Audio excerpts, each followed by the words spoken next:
Бірінші кезекте любой мобилограф видео түсірместен алдын камераны сүрту керек. Оны сіз киімге сүртіп алсаңыз да болады, арнайы матамен камераны осылай сүртіп аласыз. Енді достар, біз дәл қазір камераның настройкасын жөндеп алайық. Настройка бөліміне кіреміз, камера деп жазамыз, камераға кіреміз. Яғни мында запись видео деп тұрады, бұл 1080-де 60 кадр болған дұрыс.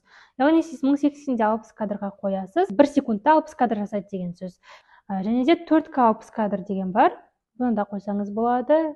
Кейде PAL деген показ форматы, яғни осындай да бір эффект бар. Бұл бізде лампочкалар түсірген кезде осыны қойып, мына жақта PAL-ды қосасыздар, мына жақтан 25 1080-ді таңдасаңыздар, лампочкалар түсірген кезде жанып өшіп тұрмайды, әдемі сіздерге кадр береді. Қазір бізде PAL-ды өшіреміз. Мына жақта 1080-де 60-ды таңдаймыз. Көбіне HDR видеоны өшіріп тастағанымыз дұрыс, и қалғандары осылай тұрады.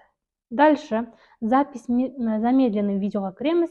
1080-де 240 кадр болу керек. Яғни видео жай түсірген кезде сіздің камераңыз 1080 HD-да және де 1 секундта 240 кадр алады деген сөз. Міндетті түрде сетканы қосасыз, яғни ол мынандай үштік ережені білдіреді.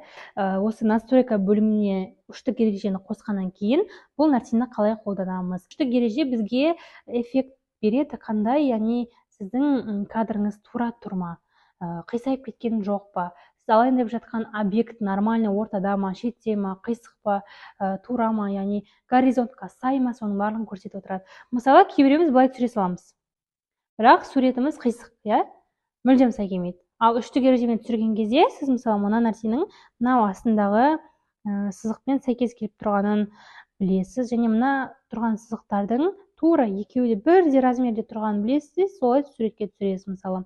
Осылай түскен кезде сізде бұл минимализмді беріп тұр, бір жағынан, яғни екі ғана түс, бір жағынан симметрияны көрсетіп тұр. Симметрия дегеніміз не?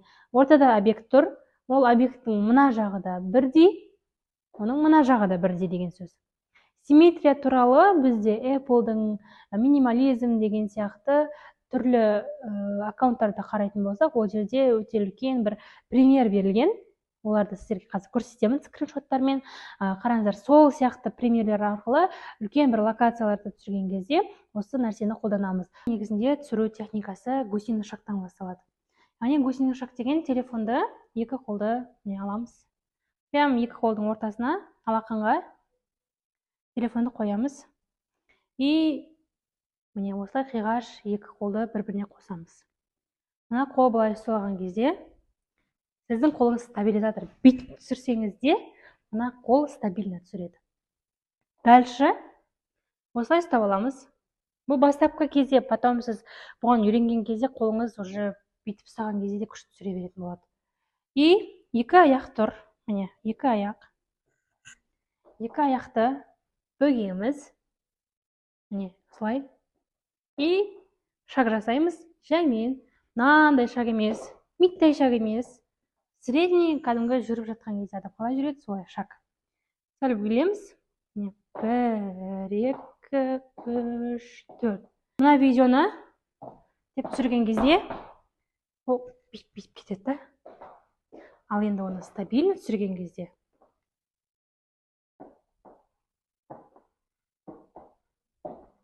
осылай болады. Қазір түсіру техникаларымен үйренетін боламыз. Түсіру техникалары бірінші стабильный тұрыстан басталады. Яғни телефонды аламыз, просто осылай тұрамыз.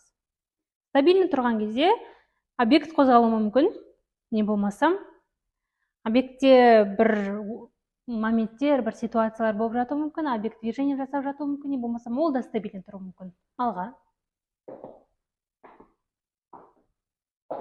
Не болмасам артқа, бірақ артқа жүрген кезде байқаңыздар, көбіне мобилографтар жарақат алып жатады, себебі артта бір заттар жүреді, бір адамдар жүреді, бір шұңқыр болуы мүмкін, байқамай қаламыз да.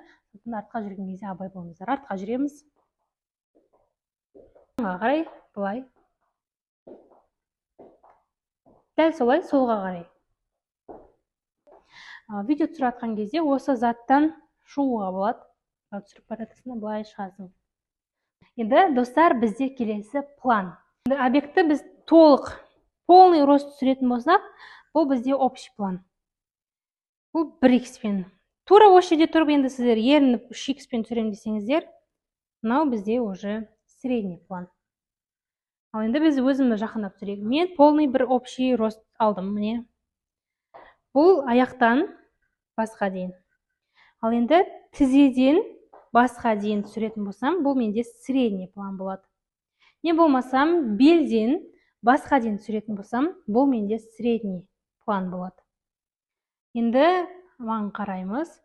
Мен объектке жақындап, не болмасам, осы средний планды түсіріп тұрып 3х-қа қоятын болсам, яғни бұл бізде крупный план.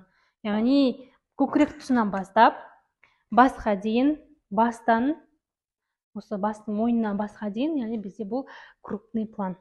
Объекттің қолында тұрған аксессуарлар. Сол нәрсені детальна түсірсеңіз, бұл бізде деталь. Не болмасам, көзін, ернін деген сияқты. Детальна түсіретін болсақ, бұл бізде детальдар деп аталады. Осылай алыстан. Кейде вообще кішкентай ғана адамның сұлбасы тұрады. Яғни бұның барлығы бізде дальный план деп аталады. Осылай ракурстарда бөлінеді, яғни ол сенің алдыңнан, жанынан, артынан болуы мүмкін, және де дәл осылай керісінше. Пландар бізде өзі 3-ке бөлінеді, яғни крупный план бізде көкірек тұстан және де мойын тұстан жоғары, только бас болуы мүмкін. Келесі бізде белден, не болмасам тізеден жоғары болуы мүмкін, яғни бұл бізде средний план. Общий рост көрінетіндей план ол бізде общий план болуы мүмкін. Яғни осы крупный, средний, общий пландарды алмастырып түсіретін болсаңыздар да кадрларыңыз әдемі болады. Яғни главный алып тұрған фокустағы нәрсе осы фокусталады, қалған жерлер размытие, яғни автоматом размытие болып тұрады. Жаңағы мен айтқан телефон осы, оның iPhone болуы маңызды емес, Samsung'та да, Oppo'да да жақсы кадрлар алуға болады. Главный сен өзің жақсы түсіру техникасын, ракурстармен, пландармен жақсы жұмыс жасауды білсең болғаны.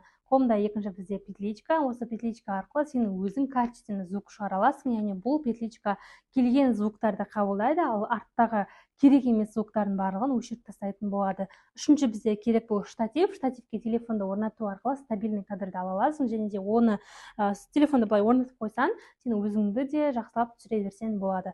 Классикалық монтаж және де эффектный монтаж болып бөлінеді. Классикалық монтаж яғни толығымен склейка болуы мүмкін, ал эффекттер бізде көбінде арадағы эффекттер қолданылады, яғни 2010-да, 2015 жылдары трендте болған еді, ал қазіргі таңда көбінде классикалық монтаж арқылы видеолар жасау трендте. Сондықтан да көбіне арадағы эффекттерді ұмытып, иншоттар жасауды ұмытып, толыққанды капкат, не болмасам видеолипте монтаж жасауды ұсынатын едім. Жалпы мобилографтар музыканы қайдан алады, яғни кез келген видео музыка арқылы өзінің реңін беруі мүмкін. Сондықтан да музыканы біз көбінде ВК-дан, яғни музыка бөліміне, не болмасам Инстаграмда рекомендациядан, не болмасам ол жердегі неше түрлі шығып жатқан трендтерден білсек болады. Және де Телеграмда музыка деп іздейтін болсаңыздар неше түрлі каналдар шығады. Ютубта бағыт бойынша, мысалы сіз коммерциялық роликті монтаждайтын болсаңыз, онда коммерция деп жазатын болсаңыз да, орыс тілде, не болмасам ағылшын тілінде іздесеңіз, сізге керекті музыкаларды іздеп береді. Келесі бізде площадка ол TikTok, яғни осы каналдарды қолдану арқылы сіз өзіңізге керек музыкаларды таба аласыз. Келесі бізде идеяны қайдан іздейміз деген сұрақ. Идея көбіне бізде Инстаграм арқылы келеді.